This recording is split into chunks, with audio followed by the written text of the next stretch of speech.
Celebración de fe, encuentro de amor, el hombre y Dios, Dios y el hombre. ¿Dónde se da este encuentro? Presentamos Misterio de Fe. Escúchanos y conoce más sobre las expresiones de nuestra fe creída y celebrada en la liturgia. Señor Jesús, mi Salvador, amor eterno, amor divino. Sean bienvenidos a una sesión formativa más en nuestro canal Misterio de Fe, donde abordamos las temáticas de contenido litúrgico.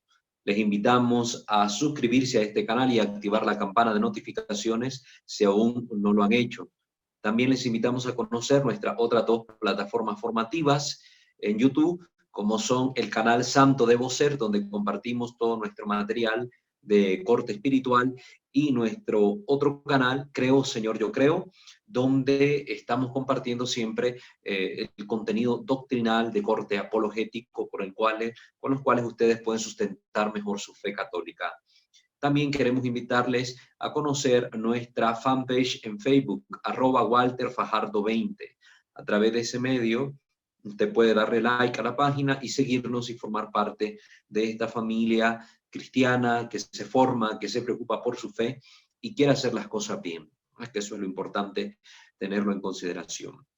Vamos pues a comenzar nuestra charla de este día poniéndonos en la presencia de nuestro buen Dios. In nomine Patris et Filii et Spiritus Sancti. Amén. Señor, te bendecimos, te alabamos, te damos gracia y te glorificamos, porque nos permites encontrarnos una vez más para continuar nuestro proceso de formación, de crecimiento y conocimiento de nuestra fe católica. Te pedimos, Señor, que los contenidos aquí aprendidos sirvan para ser más conscientes de cómo la Iglesia celebra la fe y poder celebrarla en comunión con ella. Te pedimos, Señor Dios nuestro, que todo lo que aquí hagamos sea para mayor honra y gloria tuya y que dé abundante fruto en nuestra vida espiritual. Te pedimos que la intercesión de la Santísima Virgen María, nuestra Madre, Reina y Señora, nos auxilie en unión con la intercesión de los santos y de los ángeles para alcanzar de ti las gracias que necesitamos para hacer en todo tu voluntad y agradarte con toda nuestra vida. Te lo pedimos a ti, Señor, que vives y reinas por los siglos de los siglos. Amén. Pater noster, qui es in celis, sanctificetur nomen tuum, adveniat regnum tuum, fiat voluntas tua sicut in cielo et in terra. Panem nostrum quotidianum da nobis hodie, et dimitte nobis debita nostra, sicut et nos dimittimus debitoribus nostris, et ne nos inducas in tentationem, sed libera nos a malo. Amén.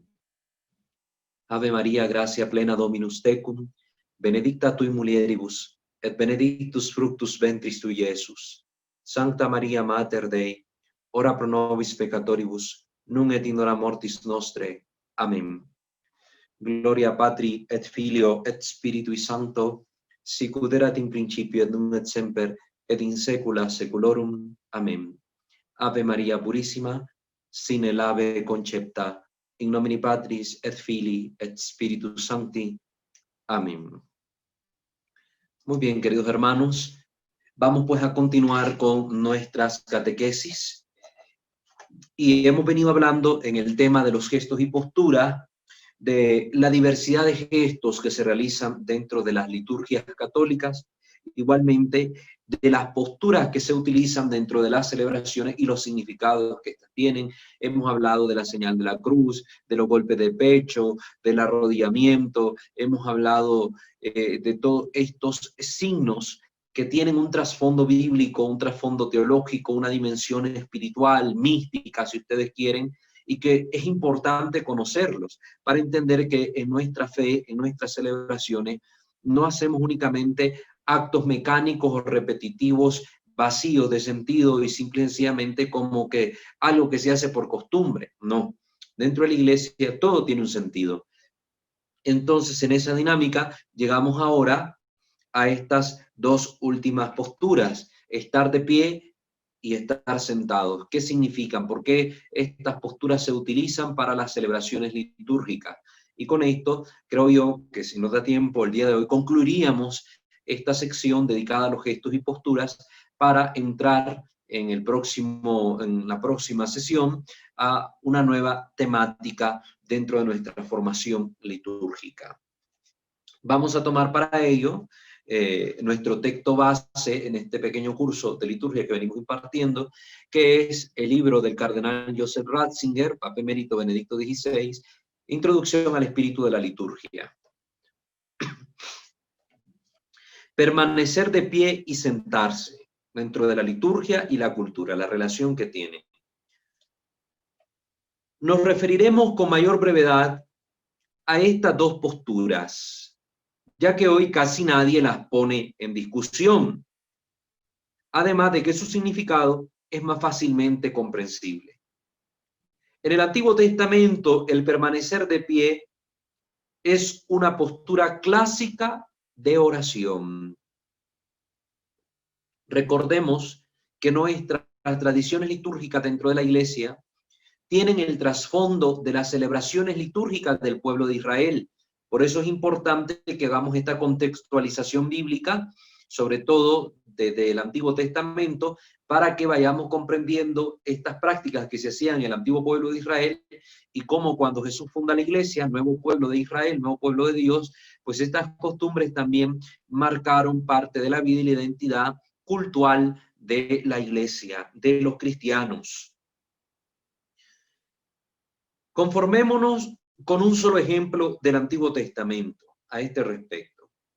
Nos referimos a Ana. ¿Se acuerdan ustedes de Ana, que aparece en el libro de Samuel?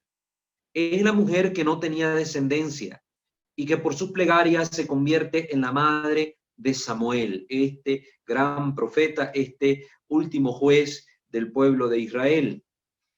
En el Nuevo Testamento, Lucas nos dibuja a todo color a Isabel, la madre de Juan el Bautista, la cual nos recuerda de forma evidente a esta mujer, a Ana.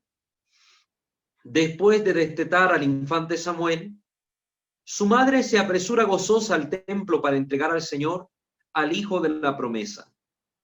Recuerda al sumo sacerdote Elí su pasado con estas palabras: yo soy la mujer que estuvo aquí, de pie junto a ti, orando a Yahvé.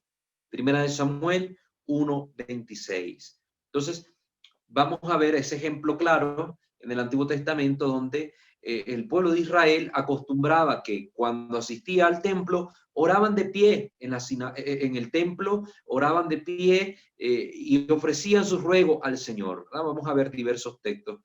También cuando estaban en las sinagogas, muchas veces oraban de pie en la sinagoga y luego se sentaban a escuchar la palabra de Dios, como veremos más adelante. Una serie de textos del Nuevo Testamento nos hace ver que en tiempos de Jesús el permanecer de pie era la postura oracional acostumbrada de los judíos. Nos trasladamos ahora del Antiguo Testamento al Nuevo Testamento. Miremos estos textos que se nos mencionan aquí, por ejemplo, Mateo 6:5. Y cuando ores, no seas como los hipócritas, porque a ellos les gusta el orar de pie en las sinagogas y en las esquinas de la calle para ser vistos por los hombres. De cierto os digo que ya tienen su recompensa. En el pueblo la gente acostumbraba a orar de pie. Lógicamente aquí la crítica va dirigida a la finalidad con el que se hacía esta oración de pie, en el caso de estas personas, que era llamar la atención para que dijeran, ay, son piadosísimos, etc. Pero tenemos en este texto una evidencia de que se oraba de pie. Otro texto que podemos utilizar es el de Marcos 11:25. ¿No? Y cuando os pongáis de pie para orar, perdonad si tenéis algo contra alguno, para que también vuestro Padre que está en los cielos os perdone a vosotros vuestras ofensas. Marcos 11:25. Como vemos en este texto, se nos está diciendo que la oración se practicaba en pie, ¿verdad? De pie estaba el pueblo y oraba pidiendo a Dios por sus necesidades. Lucas 18:11, el último texto que mencionamos brevemente para que contextualicemos esto que estamos abordando, dice: el fariseo puesto en pie oraba consigo mismo de esta manera: Dios, te doy gracias porque no soy como los otros hombres. Y ya sabemos lo que sigue. Este es el texto, la famosa parábola del fariseo y el publicano. Entonces, como ambos subieron al templo y estando de pies hacían su oración. Entonces, aquí vemos una evidencia textual de que esta postura era utilizada por el pueblo de Israel para hacer sus oraciones al Dios Altísimo. Entre los cristianos, estar de pie era sobre todo la forma pascual de orar. Así, el canon 20 del Concilio de Nicea, celebrado ya por el 325 después de Cristo, imagínense, siglo IV, prescribe que los cristianos no se arrodillarán durante el tiempo de la Pascua, sino que se mantendrán en pie. Es el tiempo de la victoria de Jesucristo, el tiempo del gozo. En ese periodo del año hemos de hacer patente la victoria del Señor, también en la postura en que oramos. Entonces ya en la comunidad cristiana primitiva había múltiples formas de hacer oración, como hemos hablado ya, por ejemplo, en el caso de ponerse de rodillas, pues estando de pie también era una forma habitual de orar. Con el pasar del tiempo, cuando la iglesia empezó a normar las distintas tradiciones cultuales, pues fueron dando origen a estas indicaciones, estas rúbricas, podemos decirle, que ayudaban a ordenar las distintas ceremonias y daban indicaciones que ayudaban a vivir con un espíritu común estas celebraciones. Entonces la ordenanza es que para el tiempo de Pascua, oraciones que se solían hacer de rodillas, pues se hicieran de pie en el sentido pascual de Cristo que resucita, que se pone en pie, que está vivo, que es victorioso.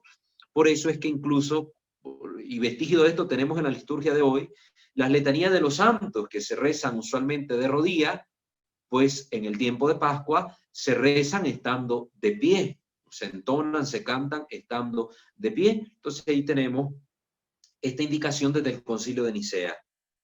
Aquí conviene volver de nuevo la mirada a la pasión de Esteban, este primer mártir de la iglesia, Esteban, el diácono, el cual ante la cólera de sus enemigos elevó sus ojos al cielo y vio a Jesús de pie a la derecha del Padre.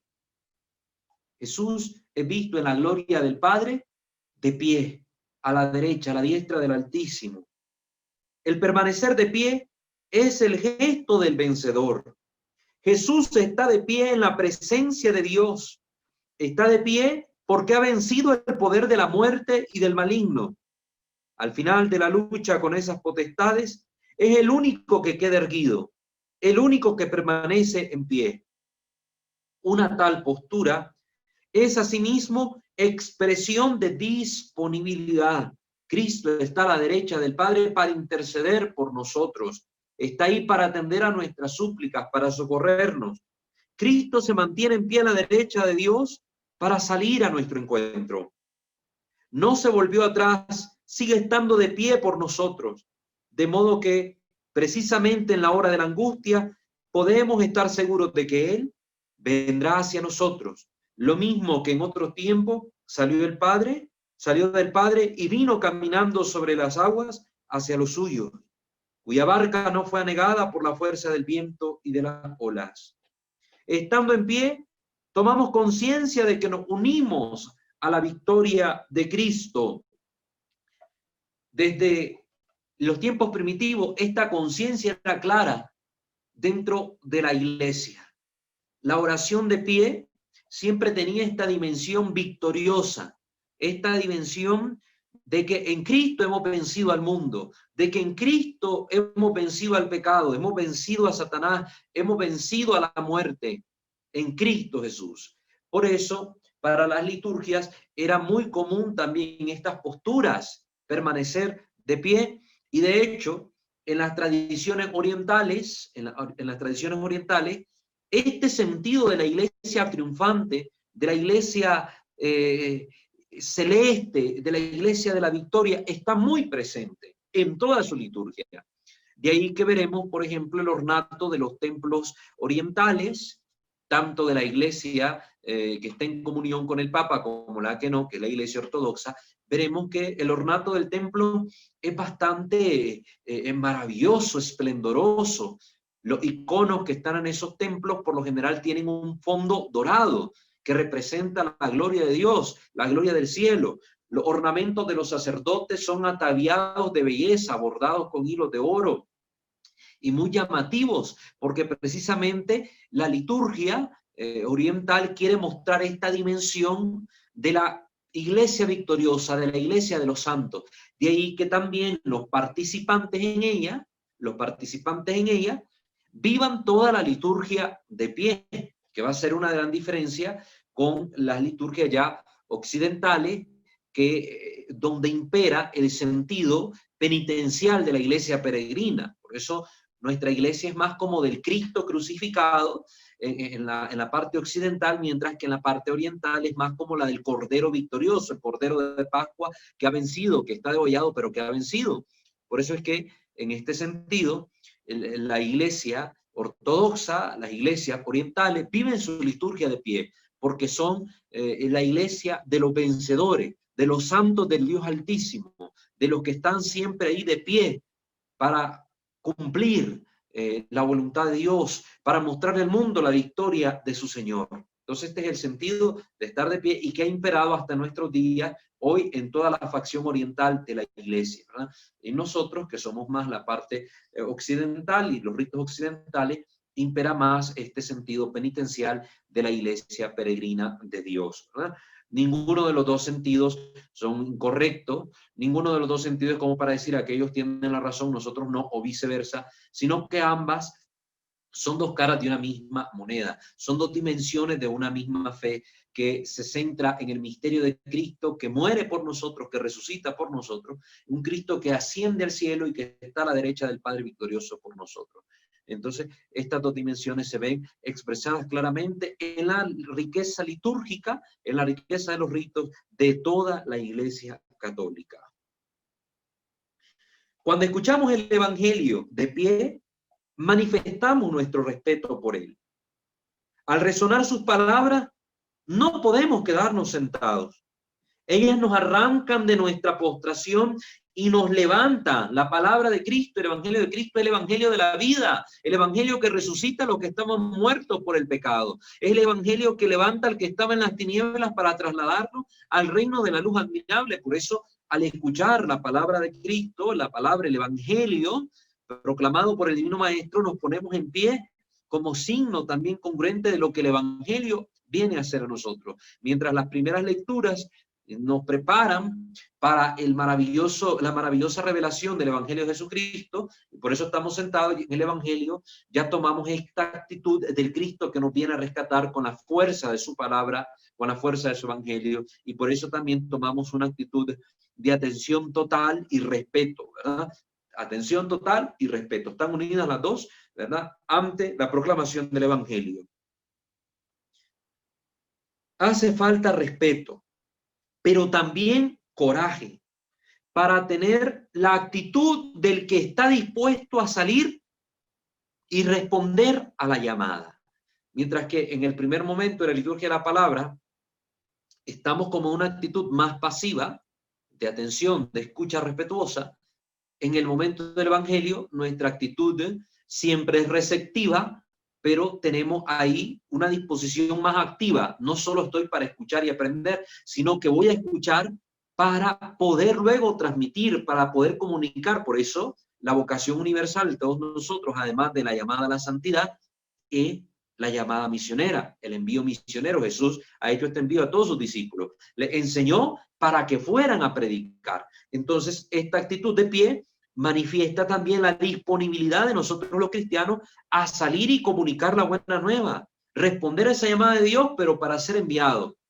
Por eso esta actitud es congruente, el estar de pie, porque el que está de pie ya está listo para salir. Por eso uno de los signos importantes en el momento de la recepción del sacramento de la confirmación es que los confirmandos están de pie al recibir la imposición de manos, al recibir la señal de la cruz con el óleo, ¿verdad? Con el santo crisma, pues ellos están manifestando esta actitud. Aquí estamos, los cristianos que escuchamos al Señor y que ahora estamos aquí confirmando nuestra fe y estamos diciendo, estoy dispuesto para ser enviado por Cristo, como soldado de la fe, como misionero de su palabra, como comunicador, como apóstol de esta buena nueva, de este evangelio. Entonces esa disposición. En este punto, puede servirnos de ayuda la memoria de otro detalle. En las pinturas de las catacumbas, estos lugares donde se reunían los primeros cristianos que en tiempos de persecución tenían que ocultar su fe, ¿verdad? Tenían que ocultar su fe y practicar sus celebraciones rituales escondidos, sobre todo en los cementerios, en las criptas, ¿verdad? En las criptas de los cementerios, de las necrópolis romanas. Entonces ahí, en esos lugares, esas catacumbas, realizaban sus actos de culto. Pues ahí descubrimos, en las iconografías que están plasmadas, la figura del orante. Es una figura femenina que reza con las manos extendidas. De acuerdo con los nuevos descubrimientos, sabemos que la figura del orante no representa a la iglesia, sino que es figura del alma que ha partido hacia la gloria celeste y que ya se halla de pie en actitud de adoración ante la faz de Dios. Hay dos cosas que nos parecen importantes en esta figura. Por un lado, el alma es casi siempre representada bajo la figura femenina. ¿Y por qué dirán ustedes esto? Porque el alma de todos nosotros es representado bajo esta imagen. Y es que lo específico del ser humano ante Dios se manifiesta en una mujer. ¿Por qué? Porque queda claro el elemento esponsal en vista de las bodas eternas y con ella la recepción de la gracia que a todos nos es concedida. Entonces, la figura de la feminidad, la mujer es la que está dispuesta a recibir, recibe la gracia. Esta mujer, que es la iglesia, nos habla San Pablo, que la iglesia es la mujer y Cristo es el esposo, pues como todos nosotros somos miembros de la iglesia, somos la iglesia del cuerpo místico de Cristo, y la iglesia como es presentada en estas connotaciones femeninas, entonces igual nuestra alma es presentada bajo estas connotaciones femeninas por lo mismo, por la misma razón. Recuerden, este es el elemento simbólico, el elemento de trasfondo, el elemento esponsal, que desde el Antiguo Testamento está presente en la idea del pueblo de Dios. Dios es el esposo, Israel, el pueblo de Dios, es la esposa de Dios. Si no, nos vamos al libro del profeta Oseas, que nos puede iluminar muy bien ese trasfondo esponsal.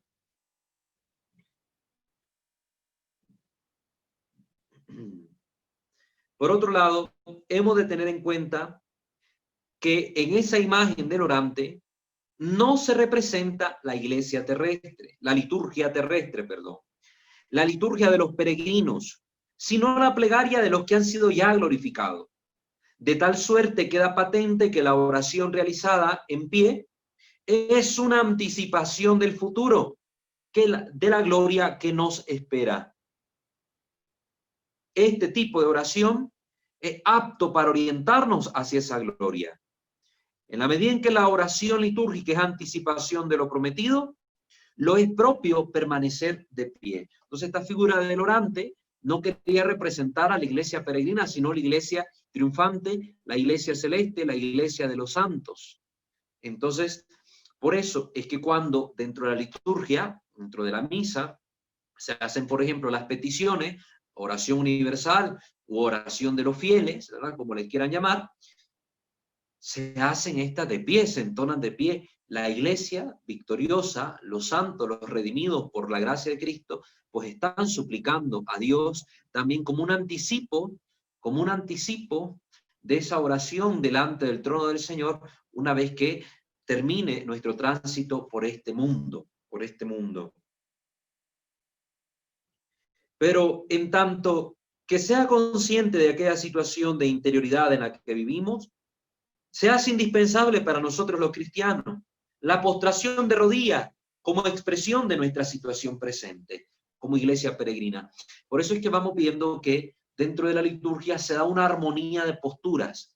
No prima una sola postura para toda la liturgia, como es el caso de las liturgias orientales, sino que en el caso de las liturgias latinas, de las liturgias occidentales, tiende a manifestarse esto, ¿verdad? Una armonía de distintas posturas, cada una con su trasfondo, con su significado y con su dimensión espiritual y práctica dentro de nuestras celebraciones. Por eso va a haber momentos para estar de pie, momentos para sentarse, momentos para arrodillarse, momentos para hacer inclinaciones, momentos para golpearse el pecho, momentos para santiguarse. Todo hay una dinámica de armonía, de gestos y posturas que le van dando una identidad propia y un significado profundo a los distintos momentos de nuestros ritos. Ahora, hablemos un poco de la otra postura, la postura de estar sentados, ¿verdad? Estar sentados. En la Escritura aparecen muchos momentos de estas posturas. Digamos por fin que en la liturgia se da la posición de estar sentado durante la lectura, durante la homilía, en los periodos de meditación de la palabra escuchada, como son las respuestas responsoriales, etc. No puede ser dilucidado aquí si resulta adecuado permanecer también sentado durante el ofertorio, ¿verdad? Pues es una propuesta que se tiene, analizar si realmente la postura idónea para el momento del ofertorio es estar sentados. Si estamos nosotros presentando la ofrenda a Dios, la ofrenda del pueblo de Dios, el fruto de la tierra y del trabajo del hombre, pues esta actitud debería corresponder más una postura como el estar de pie, en vez de estar en una actitud pasiva como estar sentado. Pero, dice el Papa, pues aquí no va a ser el momento de analizar este tema.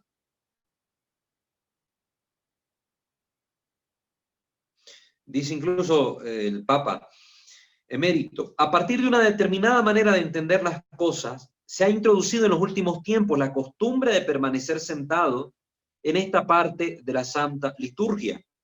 Y es que se ha privado de todo carácter sacro a tal acción para considerarla como un simple movimiento de orden práctico, ¿verdad? Importante presentar los dones y bueno, ya está, lo hace el cura, nosotros ahí sentados solo como espectadores. Pues deberíamos estar o de pie o de rodillas. Ya sabemos todo el trasfondo de estar de rodillas, pues un acto, una actitud humilde. Estamos presentando, junto con el sacerdote, la ofrenda de las especies del pan y el vino que representan los bienes de esta tierra y que serán convertidas por la acción del Espíritu Santo en el don del cuerpo y sangre, alma y divinidad de nuestro Señor Jesucristo en el altar. Entonces, en la celebración de la misa tridentina, pues estas posturas que se hacían en ese rito, pues eran más coherentes el gesto y las posturas con las acciones que se estaban realizando. Hoy, como que ha habido un poco más de separación entre la congruencia de los gestos realizados, las posturas adquiridas y las oraciones que se van diciendo en los distintos momentos de los ritos. Entonces, como que ha habido más esa separación en la misa postconciliar, en la misa que es conocida como misa de Pablo VI, ¿verdad?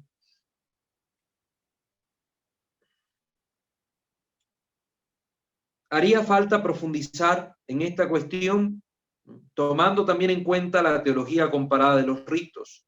El estar sentado debería servir a la asamblea. El cuerpo necesita estar relajado para el oír y entender, y que el entender sea posible. Pero en ese momento del ofertorio habría que ver qué postura es más conveniente en la celebración de la misa Novus Ordo, ¿verdad? De la misa de Pablo VI. Miremos algunas citas bíblicas sobre esta actitud del estar sentado. Vamos a encontrarla en dos vías. Una, al maestro que se sienta para enseñar.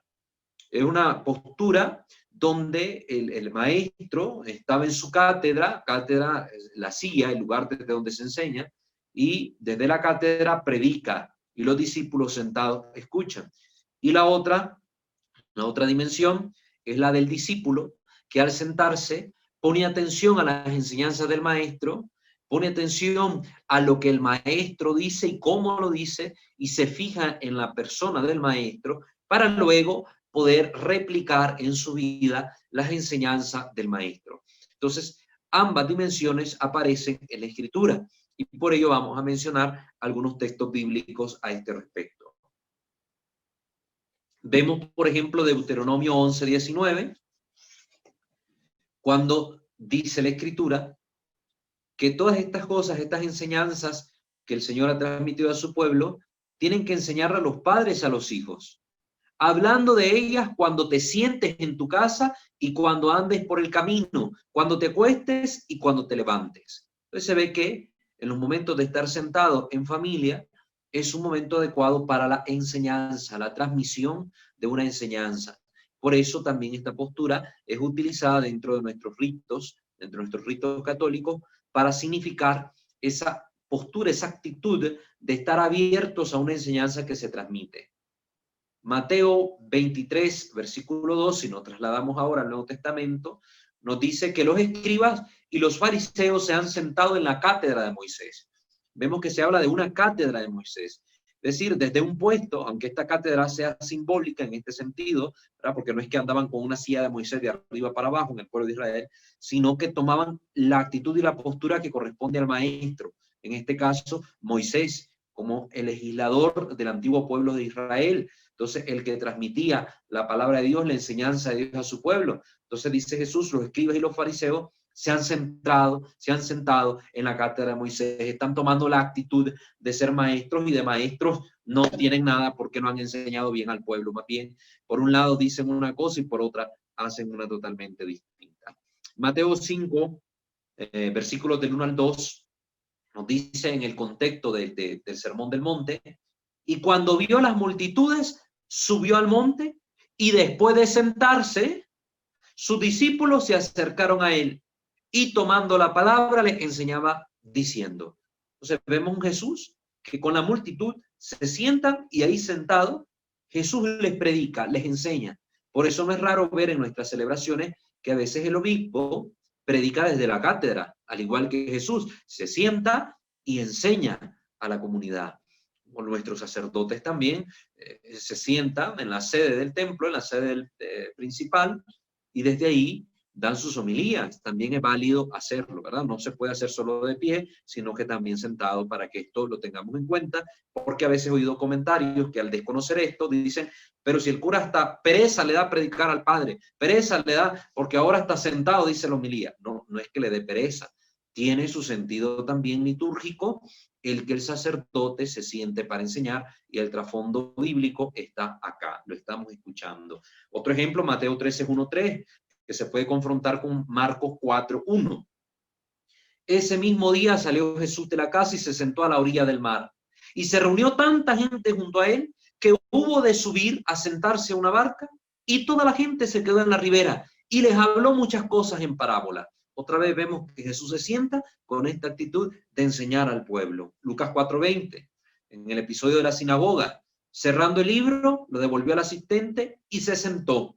Jesús se sentó y todos los ojos estaban puestos en las sinagogas en él, ¿verdad? Entonces, si la gente hubiera estado de pie y Jesús sentado, pues no diría el texto que los ojos estaban puestos en él, porque nadie vería bien ni a Jesús. Todos estaban sentados, Jesús también se sienta, y la gente lo escucha y pone su mirada en él.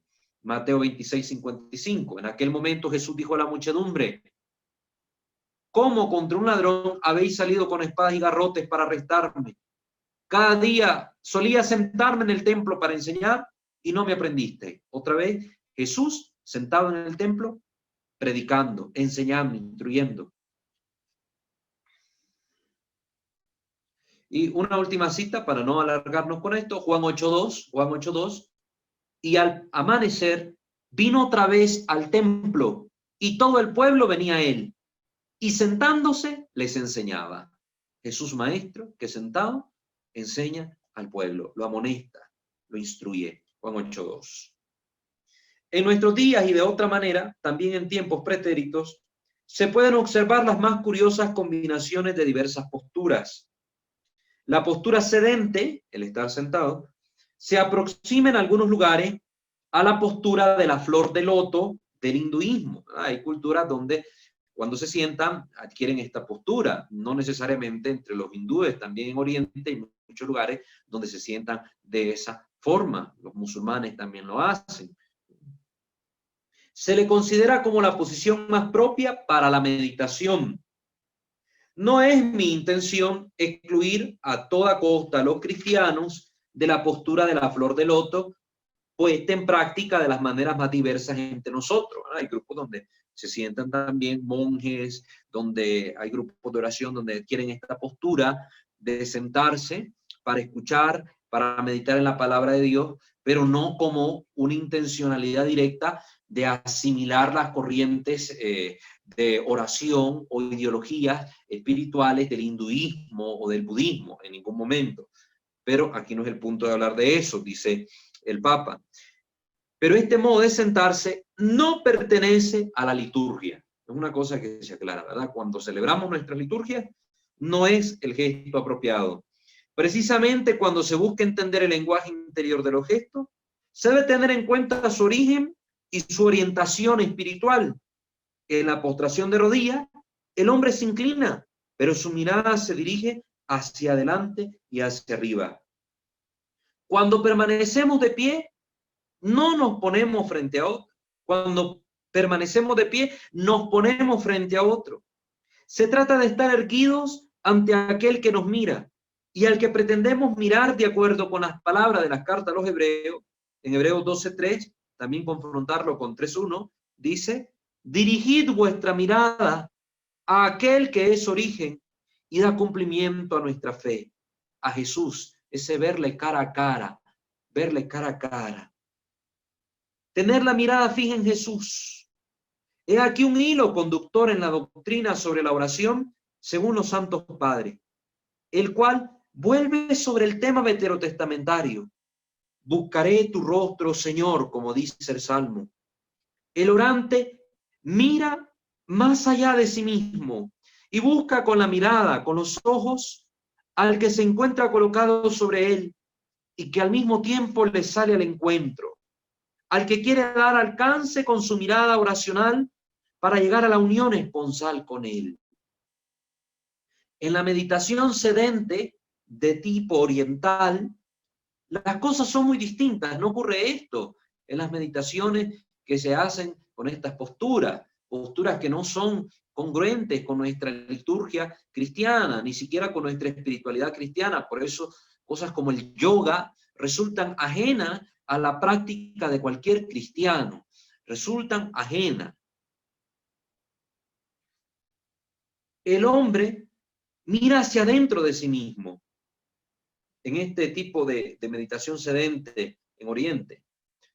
No sale de sí mismo al encuentro del otro, sino que se afana por hundirse en su interioridad, en la nada, la cual es a la vez el todo. Sí, la finalidad de estas meditaciones, cuando se hacen ahí sentados con estas posturas de flor de loto en Oriente, es esa interiorización hasta llegar a esa nada y a la vez en unión con el todo, con el cosmos. Pero ahí se queda.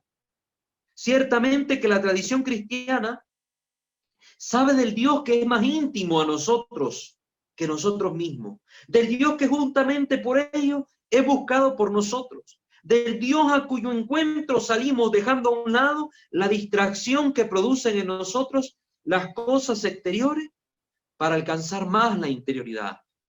El hombre cristiano, cuando medita, lo hace para salir al encuentro de Dios, que ha salido en primer lugar al encuentro del hombre. Es para encontrarse con Dios, no es para huir del mundo, no es para enajenarse, no es para caer en un tipo de actitud alienante, es para buscar a Dios que también está en el hombre, el Dios que está dentro del hombre, que nos ha creado a su imagen y semejanza. Dentro de esa interioridad, pugnamos por encontrarnos con nosotros mismos y con el Dios que nos es más íntimo que nuestra propia intimidad. En la misma medida en que esto ocurre, vamos encontrando puentes de una u otra postura. En el presente, asediados por nuestro empirismo y por nuestro pragmatismo, habiendo perdido nuestra alma, tenemos buenas razones para ir a la escuela de Asia, ciertamente. Sin embargo, por muy abierta que esté y deba seguir estando la fe cristiana a la sabiduría de Oriente, sigue existiendo una diferencia entre la concepción impersonal y la concepción personal de Dios. Es decir, en todas estas culturas que cada vez son más relativas, más pragmáticas, más empíricas, el hombre se siente atraído por esas mentalidades de Oriente, por esas concepciones, por esas meditaciones. Sin embargo, no es lo que corresponde al cristiano, porque la concepción de Dios o la concepción de la divinidad o la mentalidad espiritual de Oriente tiende al Dios impersonal.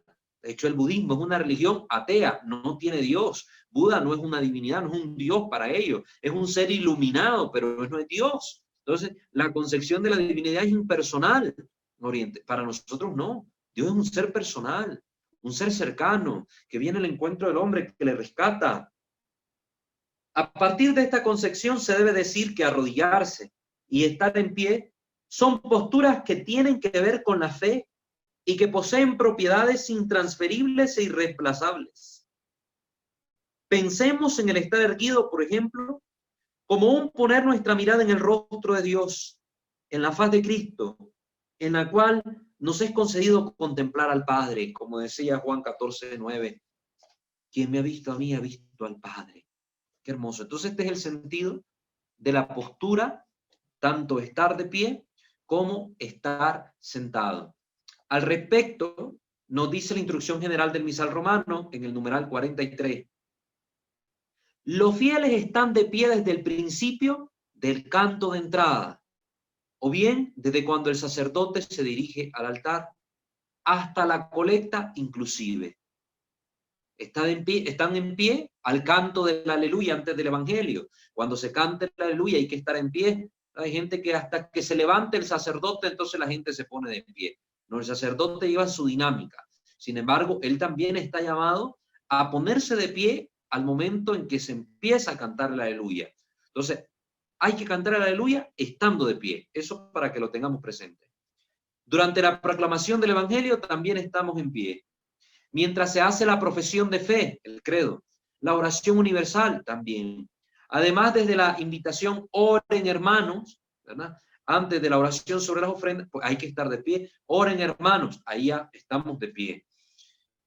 Hasta el final de la misa, excepto en los momentos que ya se han indicado, ¿verdad? De arrodillarnos para la consagración. De ahí, todo el resto de la celebración permanecemos de pie con el sentido que hemos hablado en esta charla. En cambio, estarán sentados mientras se proclaman las lecturas antes del Evangelio y el Salmo responsorial, durante la homilía y mientras se hace la preparación de los dones para el ofertorio. También, según las circunstancias, mientras se guarde el sagrado silencio después de la comunión. Entonces aquí la instrucción general del misal romano, el número 43, ya nos da las indicaciones de en qué momento estar de pie y en qué momento estar sentado durante la misa.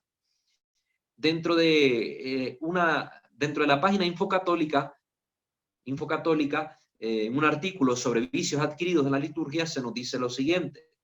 Uno de estos vicios adquiridos es el permanecer sentados hasta el inicio del prefacio. Hay gente que incluso oren hermanos para que este sacrificio mío y vuestro están ahí sentados y ya deberían estar de pie. Cuando el pueblo debe levantarse es en el oren hermanos para que este sacrificio, etc. Sin embargo, esto es fácil de arreglar. Basta que en ese momento el sacerdote haga un ligero ademán con la mano para invitar a la gente a ponerse de pie y poco a poco el pueblo va adquiriendo la sana costumbre de hacer las cosas bien. Igual en el canto del Cordero. Ese momento hay que estar de pie o de rodillas, como ya hemos analizado en la postura de rodillas. Hay gente que al momento del Cordero, que es cuando por lo general se está haciendo el rito de la paz, bien, gracias, se sienta, da la paz y se sienta. No, ahí también se permanece o de pie o de rodillas después de haber dado la paz, pero no sentados, para que corrijamos esos dos vicios dentro de nuestras celebraciones litúrgicas. Ahora, concluyo con esto que el Papa va a mencionar acá, es algo que ya hemos visto, pero pues me parece muy bien traerlo a colación con esto de las posturas de estar de pie. Ya hemos tocado este punto, pero me gusta que el Papa aquí lo menciona nuevamente, y pues vamos a decirlo. Y es respecto a lo que hemos hablado sobre los bailes. El baile no es una forma expresiva de la liturgia cristiana. Los círculos gnósticos y docetas pretendieron introducirlo en la liturgia hacia el siglo III. Imagínense desde cuándo, desde el tiempo del gnosticismo. Para ellos la crucifixión solo fue una apariencia. Según los gnósticos, antes de la pasión, Cristo habría abandonado su cuerpo que nunca antes había asumido realmente. De este modo, en lugar de la liturgia con la crucifixión como elemento central, podría darse una liturgia dominada por el baile, puesto que la cruz solo fue una apariencia. Entonces, en esta mentalidad de los dos zetas, si ustedes se meten a investigar sobre esta herejía dos zetistas, van a ver que dicen que Jesús solo tomó apariencia humana, pero que nunca fue humano. Si esto fuera real, entonces nunca hubiera habido sacrificio a la cruz, por tanto, nunca hubiera habido redención, nunca hubiera derramado Jesús la sangre para el perdón de los pecados, y aquí estaríamos igual de mal, dominados todavía bajo el señorío del demonio, cuando no es así. Las danzas culturales de las distintas religiones poseen orientaciones diversas, como pueden ser la escoriación, ¿verdad? Hacerse lesiones en la piel, los actos de magia en el vudú, el éxtasis místico, etc. Ninguna de esas orientaciones tiene nada que ver con el contenido interior de la liturgia del sacrificio hecho palabra. Carece totalmente de sentido intentar ejecutar una liturgia atractiva con la ayuda de danzas miméticas ejecutadas, si es posible, por grupos de bailarines profesionales, que al final provocan merecidos aplausos por la belleza de su realización. Sí, estar de pie es una postura congruente, pero este estar de pie se hace de una forma coherente con el rito. No es estar de pie para estar bailando, aplaudiendo y haciendo cosas indebidas en la liturgia. Y aquí, esta famosa frase del Papa: siempre que los aplausos rompen la cadencia de la liturgia, ¿verdad? El ritmo que va llevando la liturgia, la forma en que se va haciendo, estamos ante la señal de que se ha perdido por completo el sentido de la propia liturgia y que se la ha sustituido por una suerte de espectáculo para el entretenimiento. Los aplausos y los bailes no tienen cabida en la liturgia cristiana, en la liturgia católica.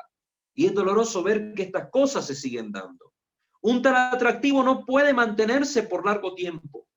En el mercado del tiempo libre, que puede llegar a incluir ciertas formas de religiosidad como manifestaciones voluptuosas, habría que ceder ante la concurrencia de otras ofertas. He visto cómo ha sido reemplazado incluso el acto penitencial. Miren, el Papa aquí lo está diciendo él como testigo presencial. Ha visto cómo ha sido reemplazado el acto penitencial por una demostración de danza, la que ha cosechado, como es natural, grandes aplausos. ¿Podríamos con ello estar más lejos de lo que es el acto penitencial? Si es un momento de recogimiento y para pedir perdón, ¿qué cabida tiene el baile en ese momento? Y sin embargo se ha hecho. Incluso en misas con el Papa, donde ha llegado a algunas regiones y con esta mentalidad de inculturización, han metido bailes que son inapropiados, no son adecuados. La liturgia puede solo ser llevada a cumplimiento cuando no se la contempla como algo que termina en ella misma, es decir, la liturgia como fin en sí misma, sino como algo que mira a Dios, como un medio para llegar a Dios, cuando permite entrar en su misterio y tratar con él. Es en ese momento cuando acaece en verdad algo singular, y es que más allá de la concurrencia y la experiencia de los demás hombres, en ella tiene lugar algo mucho mayor que lo que ocurre en uno de tantos eventos propios del tiempo libre. Y recalca el Papa emérito: no hay rito cristiano alguno que incluya la danza. No existe la danza litúrgica. Ya lo hemos dicho acá.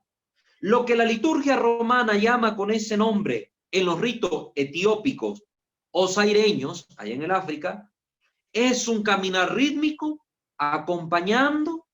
acompasado a la dignidad de tan elevado acontecimiento, pero no es un baile, no es un baile. Y hoy desgraciadamente esto se ha tenido como una excusa para incluso en estas liturgias africanas meter el desorden. Y entonces, porque aquí se hace estos gestos rítmicos, pues ahora metamos danza litúrgica. Y vemos sacerdotes africanos, y allá andan los videos en YouTube dándole la vuelta por todos lados, que están celebrando misa bailando con los ornamentos, y ya bailan. Ya no es este movimiento rítmico del que nos habla el cardenal Joseph Ratzinger, ya no es el movimiento rítmico del que nos habló el cardenal Arinze, sino que ahora son bailes tal cual, bailes que se ocupan en videos musicales propios del África. Yo los he visto con mis propios ojos. Estuve viviendo con una familia del Congo y ahí estuve viendo lo que ellos miraban y su religiosidad católica, por cierto, y ahí se observaba todas estas cosas que no estaban en orden. Y lo vemos, sacerdotes del Congo y religiosas y de varias partes del África que ya bailan en las liturgias, ya literalmente bailan, es decir, con pasos mundanos que no son apropiados ni siquiera de su identidad litúrgica. Cuidado con esto, no nos excusemos en estas cosas para hacer el mal. Los distintos caminos existentes para penetrar en la liturgia requieren una modestia interior y le confieren a la vez, qué gran belleza, un halo de dignidad propia de lo divino. Podemos plantearnos la pregunta de otra manera, siempre que se trate de piedad popular y no de liturgia. Una cosa es la liturgia y otra la piedad popular. En la piedad popular, pues hay bailes, pues hay actividades que se hacen fuera del templo, ¿no? Una procesión y van las danzas, por ejemplo, en Nicaragua, muchos bailes propios y típicos de la región, pues cuando sale la procesión de un santo patrono, pues va acompañando estos bailes a la procesión fuera del templo. Eso, ahí sí tiene cabida dentro de la piedad popular. Al entrar al templo, ya estos bailes no tienen ninguna cabida, porque el templo es espacio sagrado y vamos a hablar sobre el significado de los templos y los espacios sagrados dentro de nuestra fe católica. En el caso de la piedad popular, se dan no raramente formas expresivas religiosas que no pueden ser atribuidas a la liturgia en cuanto tal, pero que se integran en el mundo de la fe. Las formas de piedad popular tienen un significado muy particular. Actúan como puentes entre la fe y la cultura que se trate en cada tiempo y lugar. Estas configuraciones de la religiosidad se hallan vinculadas por sí mismas a las culturas en que subsisten. Ellas expanden el mundo de la fe confiriéndole gran vitalidad dentro del respectivo contexto habitual. Las formas devocionales poseen menos universalidad que la liturgia, la cual conduce los grandes momentos de la existencia a la unidad de la fe y comprende culturas de muy diversa índole. Es esta la razón por la que las distintas formas de piedad popular se encuentran más separadas entre sí que la liturgia. La liturgia tiene el sentido de la unidad en la universalidad de la iglesia. La piedad popular tiene una connotación más particular y más propia de cada región. Sin embargo, contribuyen estas a incrementar la humanidad del hombre, la que más allá de las diferencias culturales posee características iguales.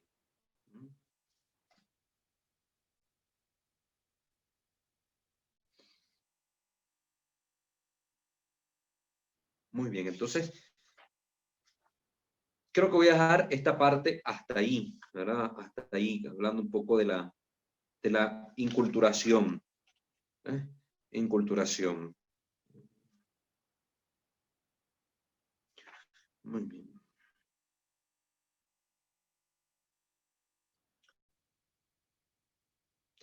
Termino con este último párrafo de esta sección, únicamente para ya cerrar esta parte, porque el tema pues ya de la inculturación y de la piedad popular pues son cosa aparte, pero pues los mencionábamos para que miráramos cómo a veces de una postura dentro de la liturgia se puede luego desviar la práctica y realizar actos que no son propios de nuestra fe católica, como en el caso de estar de pie es una cosa, bailar dentro del templo ya son otros 100 pesos, como decimos en Nicaragua.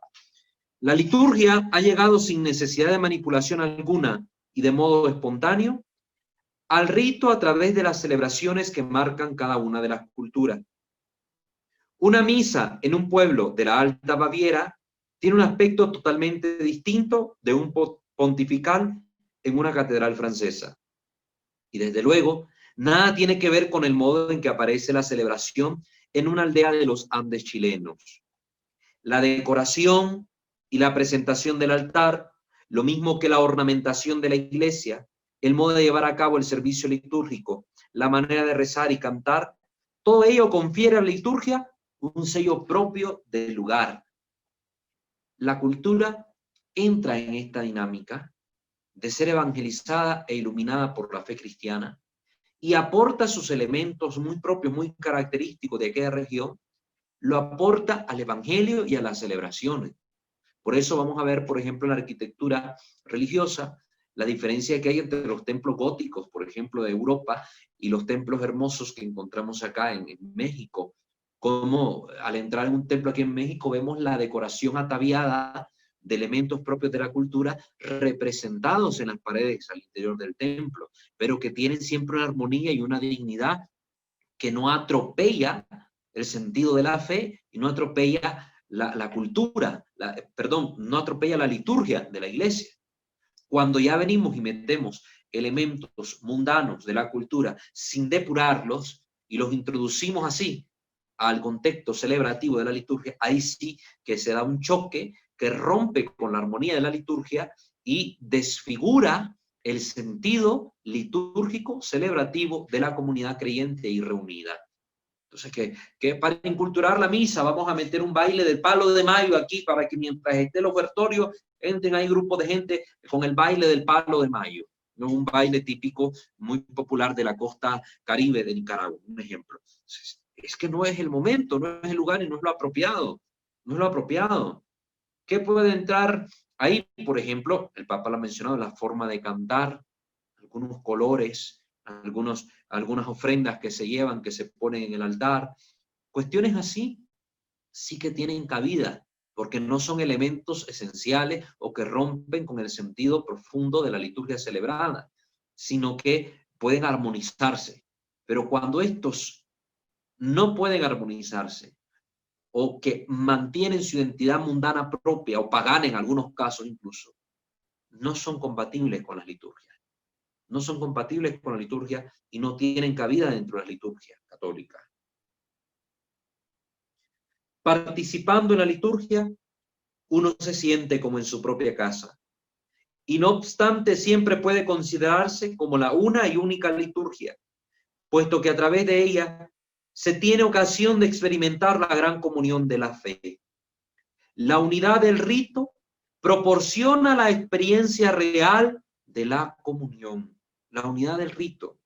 Si el rito es respetado y se ve animado interiormente por la fe, la pluralidad no se contrapondrá a la unidad. Si el rito es respetado, pero cuando el rito no se respeta, cuando el rito se deforma, se pierde también este sentido de unidad que a través de él se logra.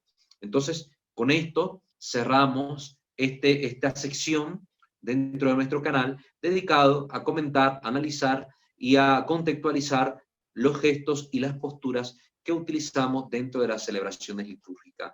Hablando hoy sobre esta postura de estar sentado, las indicaciones que hemos dado según el misal romano, y esta postura de estar de pie y lo que debe evitarse dentro de estas celebraciones, pues como joya de la corona en este tema que tocamos, comentando también las palabras del Papa emérito Benedicto XVI sobre este tema puntual, ¿verdad? Retomando un poco lo que hemos dicho de los bailes y de los aplausos, y que aquí pues condensadamente el Papa nos dice no tienen cabida esas posturas dentro de las celebraciones litúrgicas católicas. Son mundanas, son paganas, tienen sus espacios en otros ámbitos y pueden manifestarse como parte de la cultura dentro de la piedad popular, pero en nuestros templos, en nuestra liturgia, no tienen cabida. No tienen cabida, que eso nos quede claro, ¿verdad? Es doloroso ver que en muchos templos todo esto se está deformando. Hay templos donde se celebra la misa casi que en una sesión de meditación y yoga.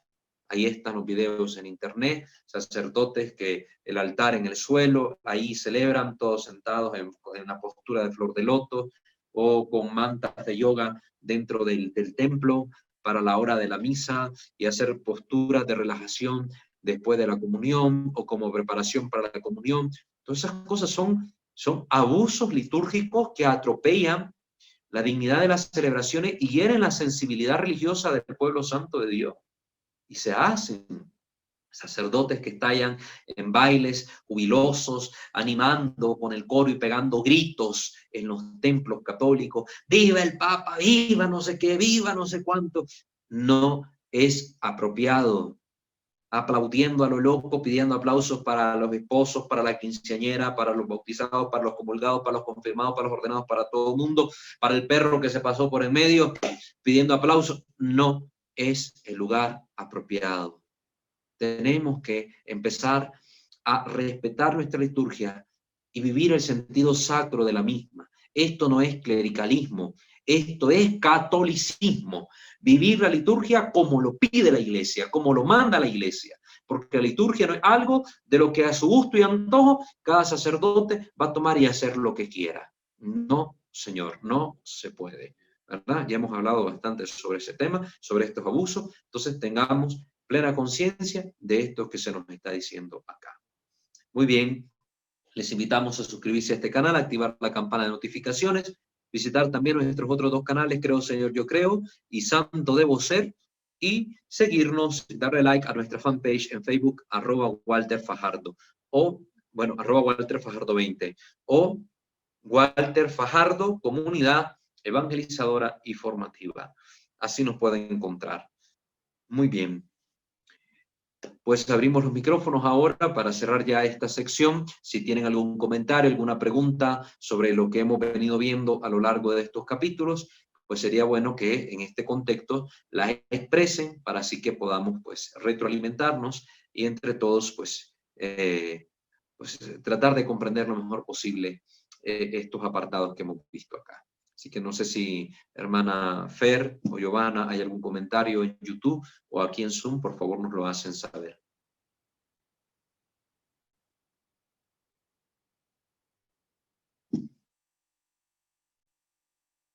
No sé si puedan activar los micrófonos, por favor. Sí, ya están activados y en YouTube nada más Pati Jen manda saludos. Hermana Pati, muchas bendiciones para usted también. Que Dios le bendiga y le guarde y gracias por estarnos viendo por ese medio.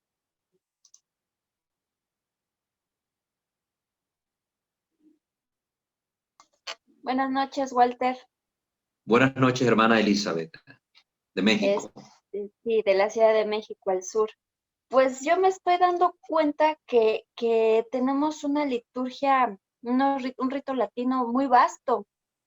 Desafortunadamente no lo conocemos, no nos lo enseñan, no nos acercamos a conocerlo y nos perdemos de todo esto que es muy bello, es basado en el respeto, que si lo conociéramos por lo menos lo que estamos aprendiendo aquí en este curso, bueno, sería muy diferente, ¿no? Cómo lo vivimos, porque hay mucha gente que se duerme, hay mucha gente que no le da la debida importancia, que nada más hacen como que acto de presencia, así como decir, bueno, pues el domingo hay que ir a misa, escuchar y ya, ¿no? Pero están así, se sientan y a dormir. No se dan esa oportunidad que es muy grande ahorita, pues haciendo memoria de lo que hacemos, ¿no? De nos paramos, cómo recibimos la bendición cuando nos vamos. La verdad sí es muy vasta nuestra liturgia. Desafortunadamente no hay conocimiento de ello y no, en mi apreciación no hay un correcto, no la valoramos. No valoramos lo que tenemos en realidad, ¿no? Sí, muchísimas gracias, hermana Elizabeth. Por desgracia, ese es el pan nuestro de cada día dentro de la Iglesia Católica respecto a los ritos, ¿verdad? Hay mucho adormecimiento de parte de los fieles, incluso de los pastores, que se pierden el conocer la belleza, la profundidad mística, espiritual, bíblica de nuestras liturgias. Una liturgia bella, bien celebrada, atrae, mueve el corazón, te llama a la unión con Cristo. Una liturgia donde se dan múltiples abusos ya por parte del clero, ya por parte de los fieles, pues realmente es una liturgia incómoda de vivir, desfigurada, mancillada, que no llena el alma, sino al contrario perturba. Entonces, creo que hay mucho por hacer de parte de las dos facciones, ¿verdad? Los sacerdotes celebrar misas más dignas, ornamentos más dignos.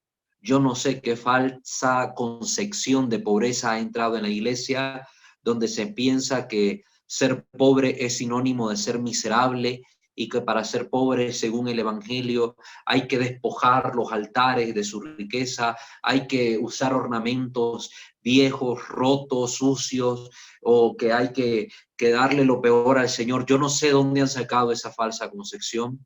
Qué bueno que la corrijan. San Francisco decía, la hermana pobreza llega hasta el pie del altar, ¿verdad? Hasta el pie del altar, porque en el altar todo era noble, bello, ataviado para honrar y glorificar al Dios de dioses, al Señor de señores y al Rey de reyes. Entonces, algo como que se olvida de parte de los pastores, de parte de los fieles, no digamos cuántas cosas hay que corregir, la manera en que vamos vestidos a vivir la misa, la manera todavía más importante de cómo vamos interiormente preparados para vivir la celebración, cuando ni siquiera vamos con una actitud orante, con alegría al encuentro del Señor, o preparados en estado de gracia, sino que es un acto más, una costumbre más, y llegamos pues indebidamente preparados a la celebración, llegamos tarde, no vamos antes, no respetamos los distintos momentos, no nos ponemos de pie, no nos arrodillamos cuando se nos pide,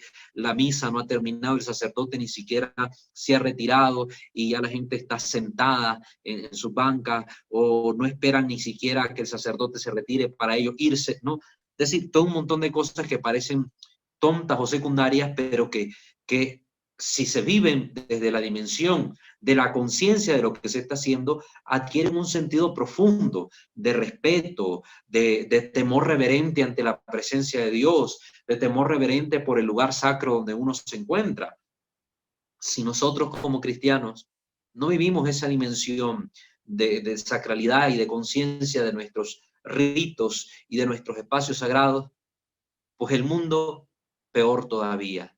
Por eso no me asusto en este sentido de ver cómo hoy se destruyen tantos templos, cómo las feministas radicales se meten a defecar, a orinar en los templos, tal cual como animal salvaje del bosque, o que movimientos sociales quemen, le prendan fuego a nuestras iglesias. No me asusten en el sentido de que si nosotros que somos creyentes no respetamos nuestros espacios sagrados, mantenemos una actitud de falso respeto, porque hasta los curas bailan en el altar y hacen videos de TikTok y otras cosas ahí, pues cuánto menos va a haber conciencia de la sacralidad de lo que ahí se realiza y del lugar en el que se está por parte de la gente no creyente, por parte de la gente mundana.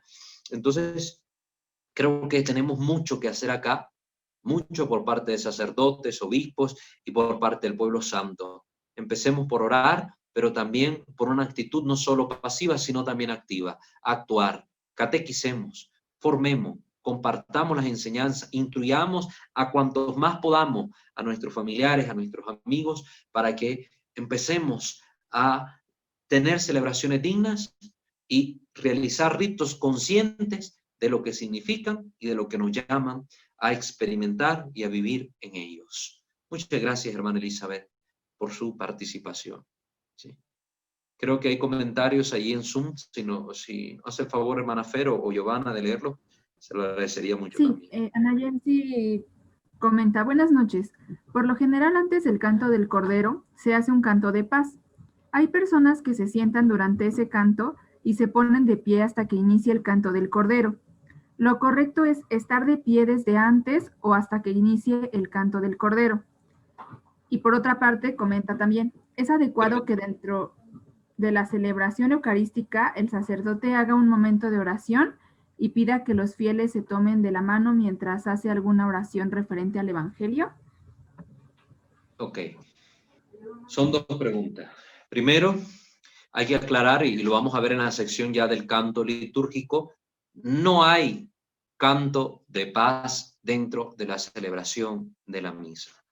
La misa incluye el rito de la paz unido al Cordero, pero el rito esencial es el del Cordero. De hecho, el rito de la paz se puede incluso omitir, así está establecido en el misal romano, puede omitirse, y de hecho en la pandemia ahorita muchos sacerdotes han elegido omitirlo para las celebraciones con pueblo, omitirlo, o pues en algunos lugares se ha sustituido por el gesto con la cabeza, pero preferentemente han optado los sacerdotes en este tiempo por omitirlo. Por tanto, el canto es únicamente del Cordero. Ese momento es para el canto del Cordero y ahí es donde se pide la paz. Cordero que quita el pecado del mundo, ten piedad de nosotros, se repite 2 veces. Y por último, la tercera invocación, Cordero que quitas el pecado del mundo, danos la paz. Entonces, además es un canto litúrgico que no puede ser sustituido. Vamos a ver que hay cantos que corresponden a momentos, ritos litúrgicos y cuya letra no puede ser sustituida. El santo, el gloria, el cordero es otro. Entonces no se puede sustituir, no se puede cambiar la letra. No hay canto de paz. No hay canto de paz. Se entona inmediatamente después del el rito de la comunión, cuando se ha hecho esa invocación de la paz. Señor Jesucristo, que dijiste a tus apóstoles, la paz os dejo, pues ahí el sacerdote hace el saludo litúrgico, la paz del Señor esté con ustedes, o el Señor les dé su paz, o dependiendo de qué tipo de saludo vaya a ser, según establezca ahí el misal, y después invita el diácono o el mismo sacerdote, se pueden dar un signo de paz, ¿verdad? En el Espíritu de Cristo resucitado, desen un saludo de paz, etc. Nos damos la paz, ahí nomás inicia el canto del Cordero. Entonces siempre permanecemos de pie, o como les he comentado, también tenemos la opción de ponernos de rodillas y vivir ese momento de la presentación del Cordero, viendo al Cordero de Dios, pero estando de rodillas, ¿verdad? Entonces, para que eso lo tengamos presente. Y respecto a la segunda pregunta, pues no es adecuado que se empiecen a meter distintas iniciativas litúrgicas dentro de las celebraciones. No es adecuado, ¿verdad? Si está la misa y la misa lleva la homilía muy bien, después se puede dar un espacio de silencio prudencial. Si el sacerdote quiere terminar orando por el pueblo, es cosa suya. Es cosa suya, que puede pedir que ese momento de interiorización sea guiado por él mediante una oración. Pero ya que se empiecen a hacer un montón de cosas estrambóticas dentro de ese momento, pues ya no, ¿verdad? Y hay gente que dice, pues tomémonos de la mano, sacerdotes que dicen abracemos al que tiene al lado, sacerdotes que piden que, no sé, que levantemos una cruz o el rosario, y se emocionan y se van ya por lo sentimental.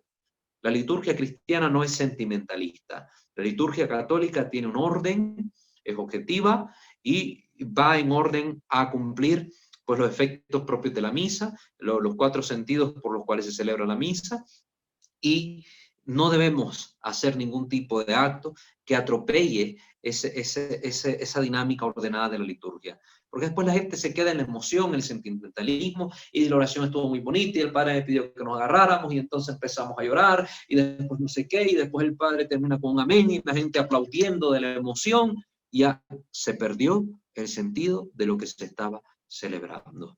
Entonces, mucho cuidado con eso, ¿verdad? Entonces, lo mejor es seguir lo que el misal nos indica, lo que las rúbricas establecen. Eso es lo que tenemos que hacer si celebramos el rito católico, ¿verdad? El rito católico. Muchas gracias, hermana Nayensi. No sé si hay otro comentario. Sí, desde YouTube, Lucy Terrazas comenta que si el yoga, este tipo de ejercicio es malo. Muy bien, bueno, ese es un tema aparte que no tiene que ver ya con nuestra liturgia, solo lo mencionamos, ¿verdad? Trayendo a colación las palabras del cardenal Joseph Ratzinger respecto a la postura, pero no es un ejercicio que para nosotros los cristianos sea recomendable, no lo es. Hay vastos testimonios en internet donde exorcistas o personas que practicaron el yoga, pues hablan sobre cómo fueron llevados hacia una influencia demoníaca en su vida a causa de las prácticas del yoga. Recordemos que no solo es un mero gesto, no es solo una postura, sino que hay todo un trasfondo detrás de esa postura.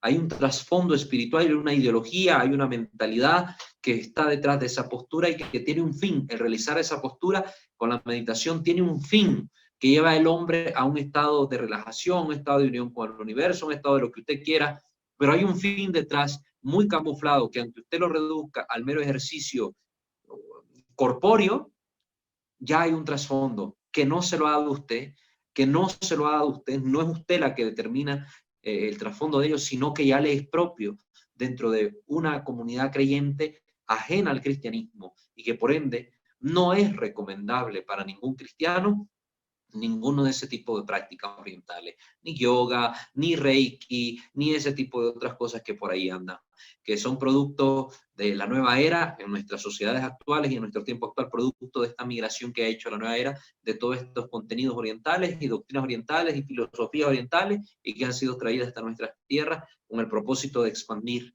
estas cosas esotéricas que están detrás, porque hay mucho esoterismo detrás, pero eso es otro tema. Ahorita yo no me quiero meter a eso porque basto, si me oyen diciendo estas cosas, tal vez no las entiendan o tal vez hasta se burlan, pero cuando ya conocemos el contexto de lo que está detrás y analicemos en su momento todas estas cosas, tendremos claridad y temor en lo que hagamos. Así que yo no voy a recomendar nunca práctica de yoga, ni como terapia de salud, ni como terapia física, ni como nada, no. Vastos ejemplos he podido leer y testimonios en libros sobre exorcismo, exorcistas comentando, videos hay muchos, como para yo ser astuto y alejarme de eso, al entendido con señas. Si por aquí estoy viendo que hay algo malo, mejor me aparto cuanto antes. ¿Sí? Muy bien, veo más comentarios en Zoom. Sí, Darling Sánchez nada más comenta: hola Walter, gracias por la información y bendiciones. Bendiciones para ti también. Que Dios te bendiga, Yasmina. Muy bien. ¿Nadie más? Ok, si hay alguien más que aquí en vivo quiera decir algo a través del Zoom, también escuchamos. Este es un momento, recuerden aprovecharlo para poder hablar.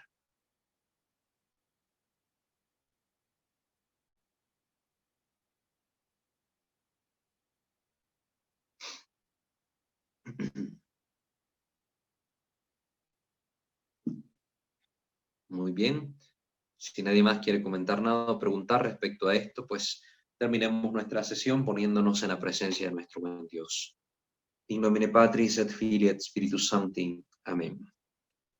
Te damos gracias, Dios Rey Omnipotente, por habernos permitido esta sesión, este encuentro, donde a través del conocimiento vamos tratando de perfeccionarnos, de mejorar nuestras prácticas espirituales, nuestra vida interior, nuestra vida comunitaria, nuestras manifestaciones de fe. Te pedimos que seamos dóciles a tu voz y a las inspiraciones del Santo Espíritu, que no pongamos resistencia a la buena instrucción que tú nos das, Señor. Te pedimos docilidad, que nuestra Madre, la Virgen Santísima, interceda siempre por nosotros y que con la intercesión de los santos y de los ángeles alcancemos de ti las gracias que necesitamos para nuestra salvación eterna. Te lo pedimos, Señor, a ti que vives y reinas por los siglos de los siglos. Amén. Bajo tu amparo nos acogemos, Santa Madre de Dios. No desprecies las súplicas que te dirigimos en nuestras necesidades.